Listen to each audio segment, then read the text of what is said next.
Ebből teljesen elég lett volna 1 is, de most lett ehelyett 5. Inkább több, mint kevesebb, nem igaz? Szóval 2023-as évértékelő, megnézzük, hogy milyen volt a 2023-as év, illetve megnézzük azt, hogy mi az, amit tervezek 2024-re, és hát ugye a számontartás véget szeretném majd ezt a videót visszanézni 2024 végén, amikor a 2025-es évről fogok csinálni, hogy akkor mit szeretnék elérni, illetve hogy milyen volt a 2024-es év. Szóval akkor nézzük összességében 2023-at, hogyan telt ez az egész. Most ugye az volt, hogy én 2022 legvégén, akkor már 2 munkám volt a német berlini cég, ahol ugye designer voltam, ugyanúgy, mint egész életemben eddig, illetve volt az ExxonMobil, ahol szintén designerkedtem, és akkor volt ez az időszak, nagyjából az a 4 hónap, amíg mind a kettőt egy fejfej mellett csináltam.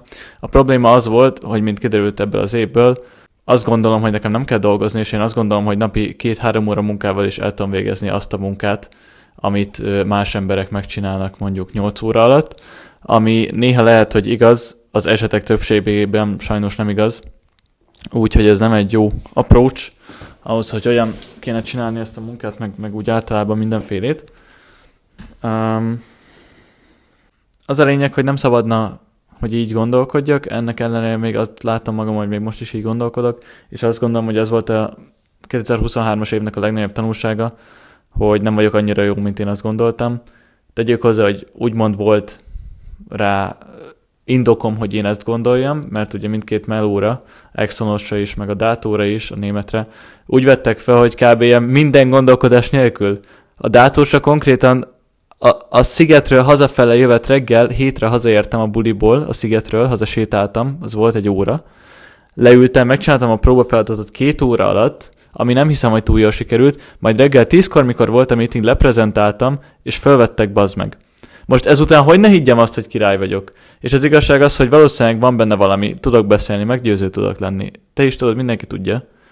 De az a probléma, hogy ebbe a 2 esetben főként nem az volt a lényeg, hogy én mennyire szakmailag kompetens voltam, hanem az, hogy jókor voltam jó helyen, és nagyjából belém látták azt, amit ők szerettek volna. És hát ugye kijött ez, amit az imént mondtam, miszerint én nem vagyok annyira jó, mint én azt gondolom, és ezt lehetne ellenkompenzálni azzal, hogy amúgy többet dolgozok, tehát lehet, hogy amúgy csak elég lett volna a megfelelő időt meg órát beletenni, de én még azt se tettem meg, és ezért elküldtek a Dátótól, ami amúgy kicsit rosszul esett, az kicsit magamba is zuhantam, és úgy döntöttem, hogy most nem fogok dolgozni, akkor ugye elkezdtem ezt a workshopolást, akkor mekkora biznisz akartam ebből csinálni. Ennek az lett a vége, hogy nagyjából fél éven keresztül eljártam minden nap a könyvtárba, olvastam, meg videókat néztem, meg jegyzeteltem, meg tervezgettem, de az se volt ilyen kézzelfogható tervezgetés, és mint utólag visszanézek a 23-as évre, az volt az egyik legnagyobb probléma, hogy egy olyan dolgot akartam én eladni szolgáltatásként, maga ez ugye a workshopoknak a vezetése, facilitátorkodás, amihez én nem igazán értek. Nem azt, hogy nem igazán értek, nem is csináltam még szinte egész életemben, és én ezt szerettem volna eladni, ami még nem egy annyira okos dolog, mert részben ezért sem mertem lépni, mert egy olyan dolgot akartam eladni, amit én nem igazán csináltam.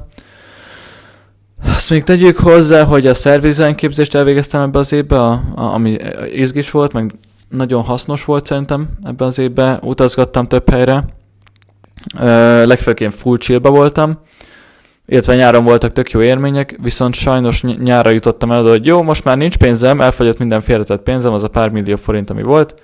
Nem is beszélve arról, hogy ugyanúgy éltem tovább, mint egy kis király, amikor már nem is volt munkám, nem is értem őszintén, szóval mit gondoltam, nagyon felelőtlen volt. Minden esetre nagyjából nyár elején elkezdtem munkát keresni, és sajnos a munkakeresés során is kijött ez a problémám, miszerint én azt gondolom, hogy jobb vagyok, mint valójában. Mivel rosszul álltam hozzá ahhoz, hogy hogyan kell viselkedni egy interjún, több interjún is ugyan eljutottam az utolsó körig, vagy sokadik körig, de volt, hogy nem csináltam meg megfelelő minőségűen a munkát, nem tettem bele elég időt, nem voltam elég tisztelettudó egy adott interjún a jövőbeli vagy leendő főnökémmel, vagy interjúztatókkal. Olyan is volt, hogy igazából bunkó voltam, vagy nem is tudom, hogy mondjam. Tehát olyan karakterisztikákat mutattam az interjú során, ami nem annyira kedvező. Ez mindenképp jó tanulópénz volt, és a mostani munkahelyre is, a Common Grouphoz, ami Máltán van, ugye, azért vettek fel, mert ez volt az egyetlen munkahely az előző interjúk közül, ahol én tényleg szó szerint nagyon komolyan vettem az interjút, magát az interjút is, meg a próbafeladatot is nagyon komolyan vettem. És tényleg oda tettem magam, és fel is vettek azonnal. Tök jó feltételekkel. Szóval igazából mutatja ez is, hogyha kicsit magamba szállok, akkor rendbe történnek a dolgok. Ezen kívül egy gyors recap a nyárról, meg úgy magáról az évről, azért voltam utazgatni, elég chilles volt az egész év, így, hogy úgymond nem volt hivatalos munkám. Aztán ugye nyáron mentem több helyre is, voltam a Lénaéknál Németországba, voltam Bátortáborba, beszöktem a Strandfesztiválra több napon keresztül, ráadásul több embert is beszöktettem, ez elég király volt. Mátékkal is ugye voltunk ugye Olaszországban is Mátéval, az is fán volt még így év elején. Csak aztán egy, ahogy véget a nyárnak, elkezdett jönni az az időszak, amikor már tényleg nem volt semmi pénzem, már tényleg nem volt semmi ilyen kliens munkám.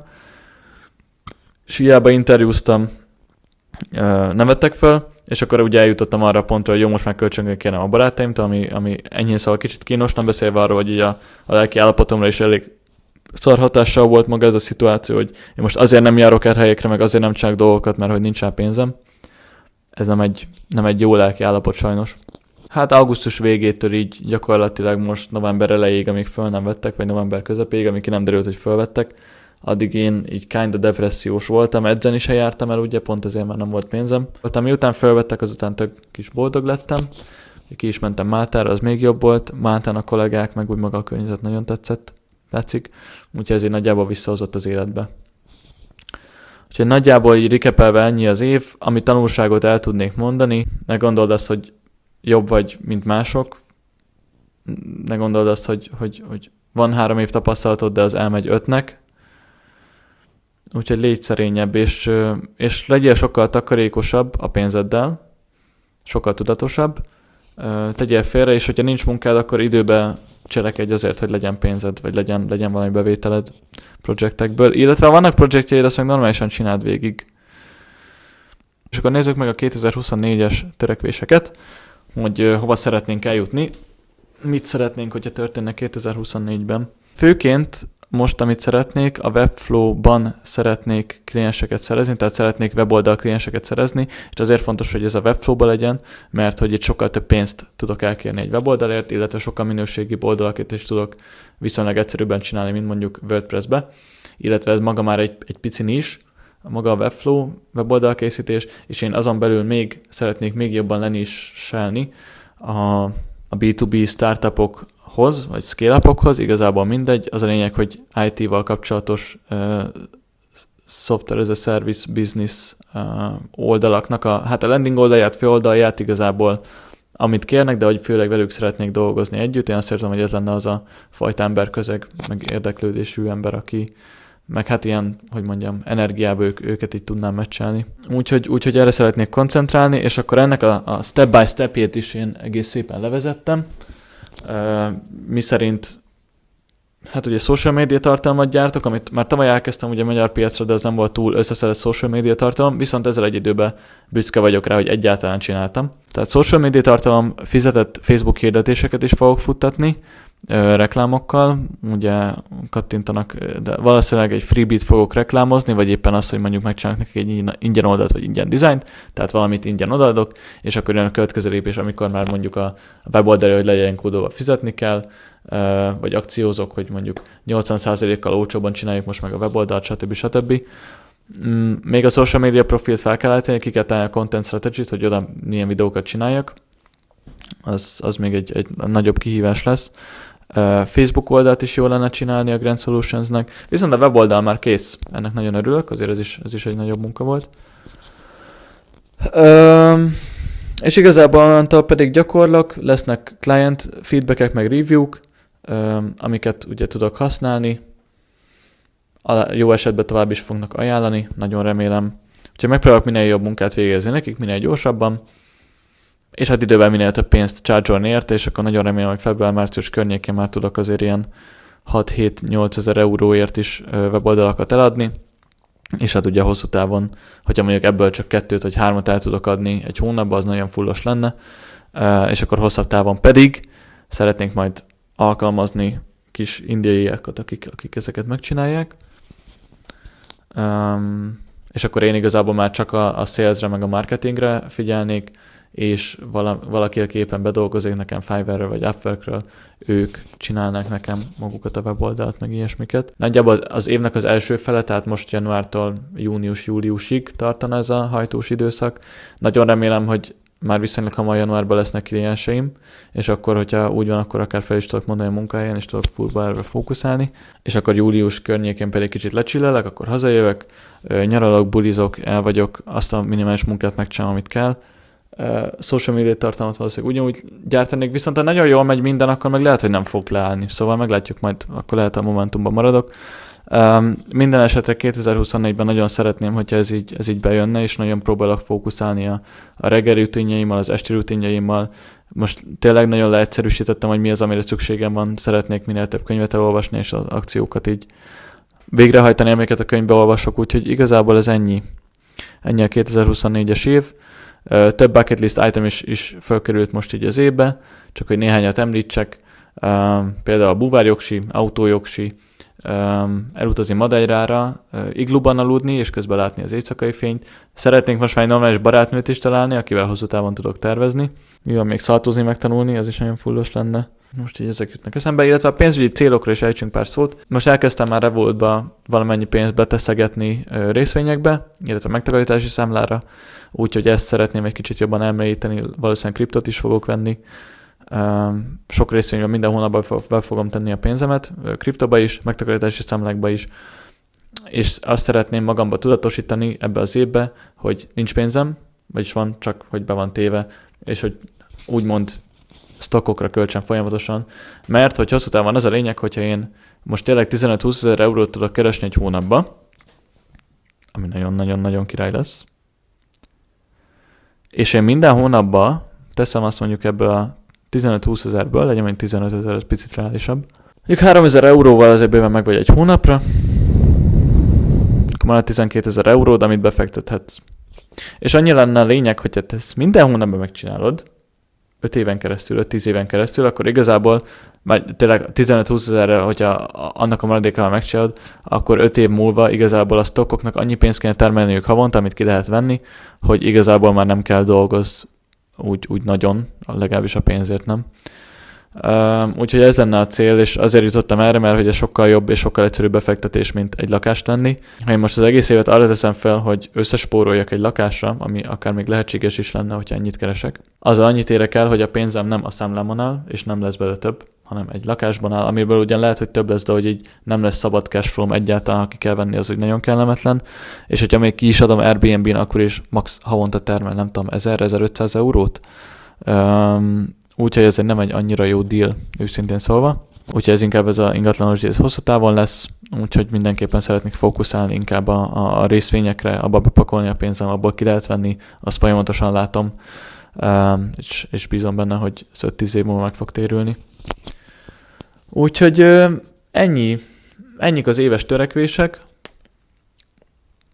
Meglátjuk, hogy milyen faszon fog történni. Legjobbakat kívánom, és találkozunk 2024 végén, ugyanígy november-december környékén, meglátjuk. Ciao, puszi! Ne add fel a kitartást, higgy magadba, és csináld meg helyesen a dolgokat, jó? Mert hogyha helyesen követed a napi rutinokat, amiket leírtál, helyesen csinálod azt, amit leírtál, neked csak meg kell csinálnod, most már gondolkodni se kell, bazd meg. Akkor annyira easy lesz, és ezt pár évig kell csak csinálni, haver, pár évig csinálod, aztán geci meg vagy, 30 éves korodra nyugdíjas vagy, set up for life, és ez lenne a cél, és ez is a cél, és tudom, hogy el fogom érni. És tudom, hogy lesznek kihívások az út során, mindig vannak, de meg fogom magban erőltetni, és tovább fogok lépni a saját határaimon, mert ez így nem jó. Nem jó, hogy csicskagyász módon, gyengén nem viszem végig a dolgokat, ezen nagyon szeretnék változtatni, és változtatni is fogok, és változtatok is, most is változtatok éppen.